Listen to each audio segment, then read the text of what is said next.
Hello, everyone, and welcome to COVID Conversations. I'm Harold Fisher, anchor and host of the Daily Drum. The concern over the ever flowing and ever changing information about the coronavirus can be overwhelming and downright confusing. Wear a mask, don't wear this mask, or maybe you don't need a mask at all. Just allow natural immunity to take hold. With so many varying messages, it's really hard to keep up.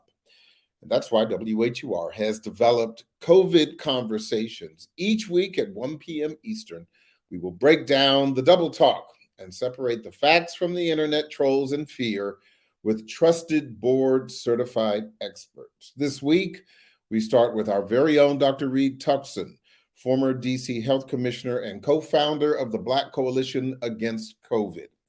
Dr. Tuckson, thank you so much for joining this conversation. It's a privilege to be with you, and thanks for inviting me.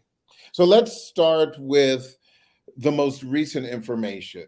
We have mask mandates ending in schools. As a matter of fact, just recently, we've seen 4 states address this issue. We have Delaware, Oregon, New Jersey, Connecticut, all of them ending mask mandates. But do you believe that this is about health, or do you think this is politics?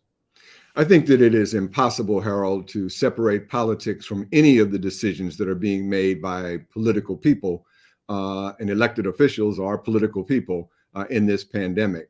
And so it is always going to be a major factor. That being said, I think that we cannot be completely cynical of everyone's motives, that there are people of intelligence and goodwill who do understand that masks wearing for children in schools is an impediment. It is an extra obstacle for learning, and that is unequivocal.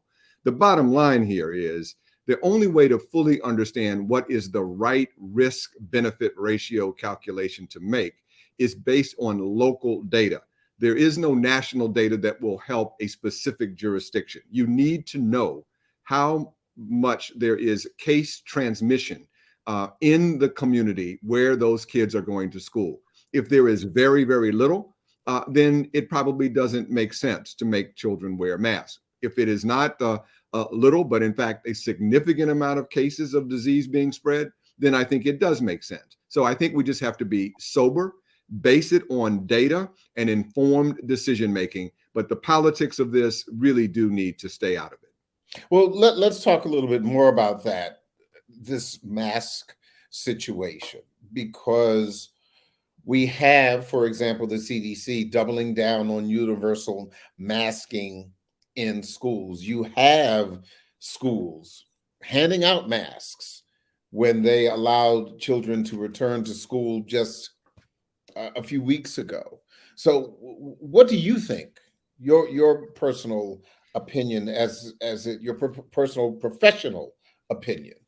I care about preservation of life over all other elements. And so where there is any doubt about what to do, I am much more inclined to be conservative when it comes to protecting life, and particularly for our children. So I am in favor generally for children to have to continue to wear masks until this pandemic is reduced to a much more significant level than it is. And so I do side with those who are suggesting that, all things being equal, err on the side of caution and have our children wear masks. If you happen to live in one of those environments where there is very, very little transmission going on, then I think you can make a different decision. But where are those places?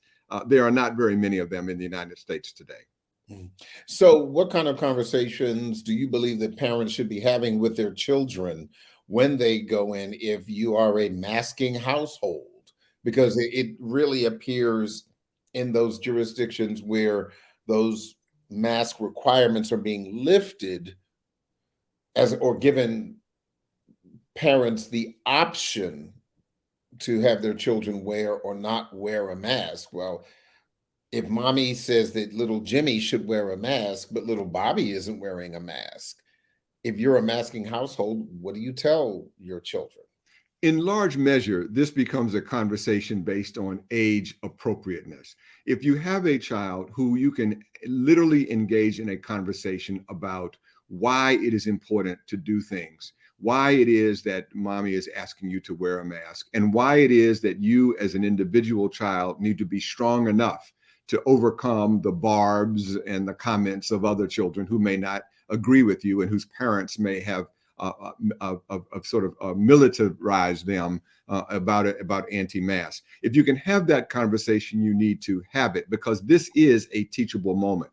It is important to be able to say to Johnny, I care about you and I want to protect you. And this is an extra step which shows you and demonstrates for you my love of you and my need to care about you. But then being able to go forward in that, again, age appropriate, and be able to say to the child, I am not only concerned about protecting you, but the other children in your environment, because I care about your friends and I don't want your friends to get sick.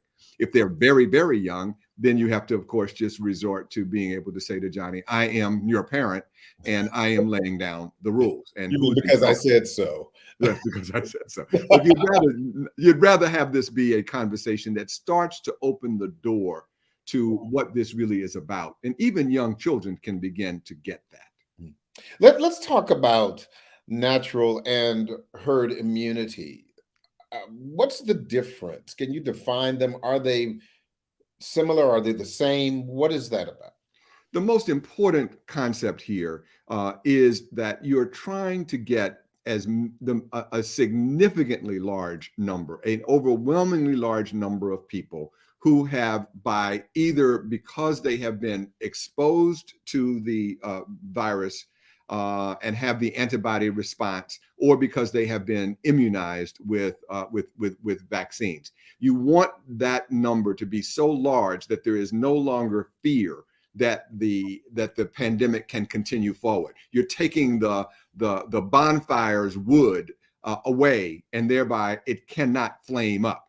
That's what we're trying to do. The complication of your question, and what I think you're trying to get me to quickly describe, is the difference between, in this particular case, where the Omicron variant is so strong and prevalent, the difference between being immunized naturally by having been infected previously and vaccines. And what we have learned here is that previous infection does not confer enough immunity for you against the Omicron variant, that it requires not only previous infection, not only does it require the 2 doses of the vaccines or the 1 dose of J&J, but it requires a booster on top of it. And it is because we have so failed to immunize the population with the booster dose that we have seen these horrific rates of hospitalization over the last month or so.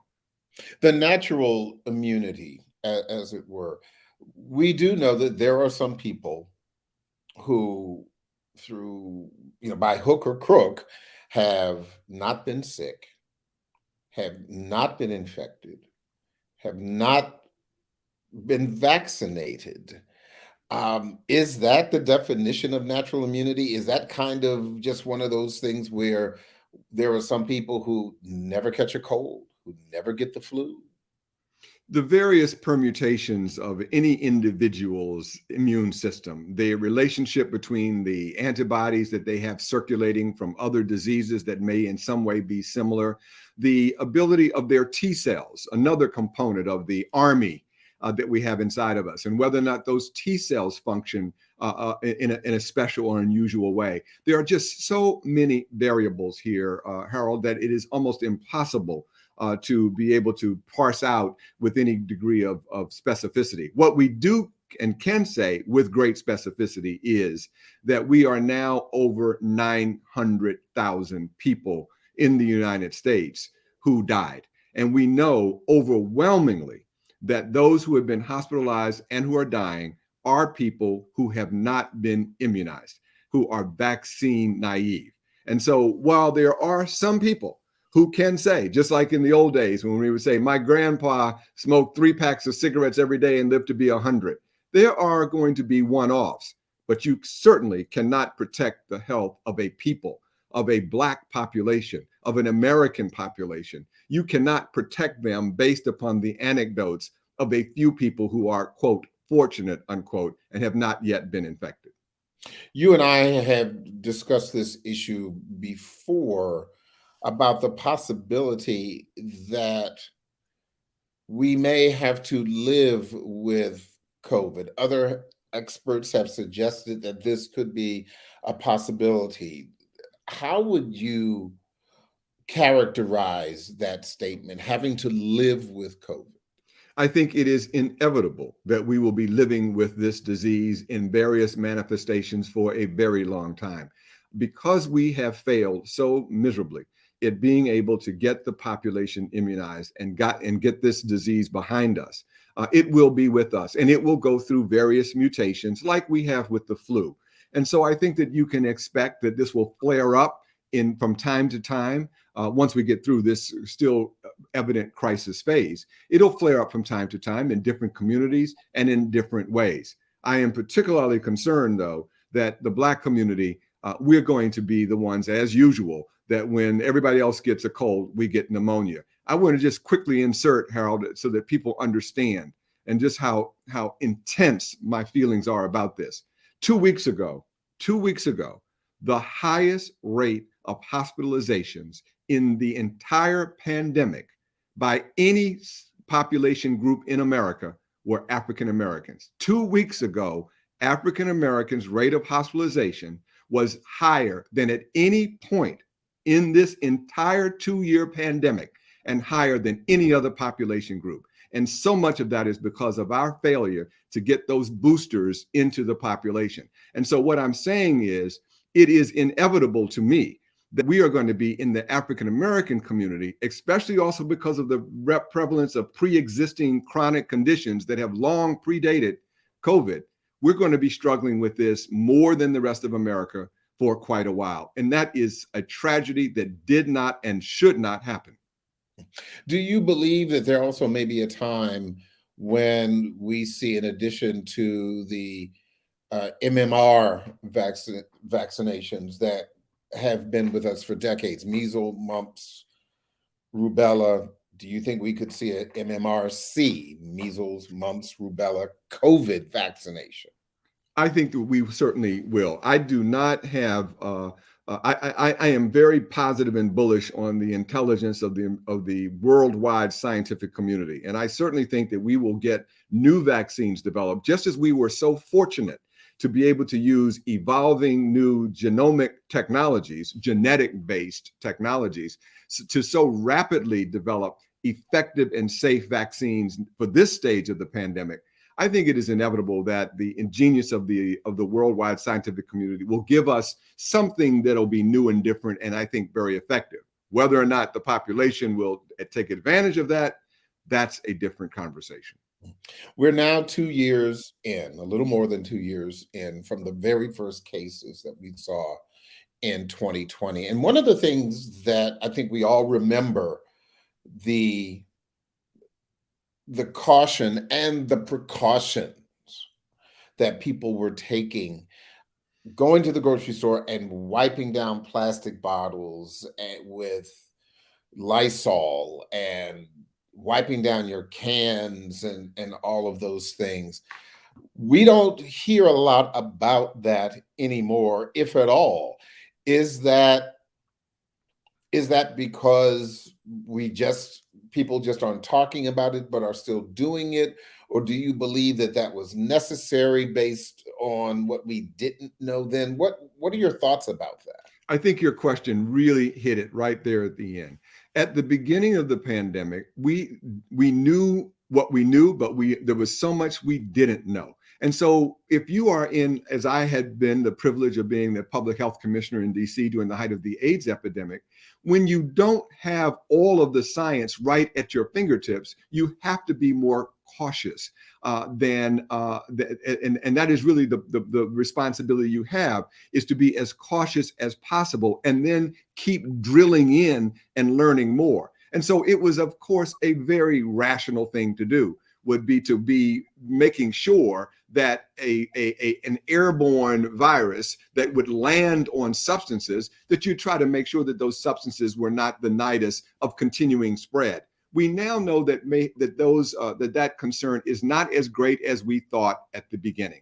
And so we're not pushing that as much because we really have come to understand that we need to focus the population on the most important things. And it turns out that while we always want to have clean and hygienic surfaces, and of course you want to make sure that the virus does not just sit on surfaces and have a chance to be transmitted, we know that that is not a significant way in which this virus is transmitted. And so we focus in on what is most known. And let us make no mistake about it.